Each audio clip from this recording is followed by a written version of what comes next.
त्र्यम्बकं यजामहे सुगन्धिं पुष्टिवर्धनम् उर्वारुकमिव बन्धनान् मृत्योर्मुक्षीयमामृतात्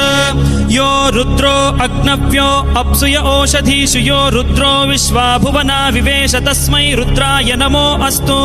तमुष्टु हि यस्विषुः सुधन्वायो विश्वस्य क्षयति भेषजस्य यक्ष्वा महेशौ मनसाय रुद्रन्नमोभिर्देवमसुरं दुवस्य अयं मे हस्तो भगवान् अयं मे भगवत्तरः अयं मे विश्वभेषजोऽयं शिवाभिमर्शनः ये ते सहस्रमयुतं पाशां मृत्यो मर्त्याय हन्तवे तान् यज्ञस्य मायया सर्वान् वयजामहे मृत्यवे स्वाहा मृत्यवे स्वाहा ॐ नमो भगवते रुद्राय विष्णवे मृत्युर्मे पाहि।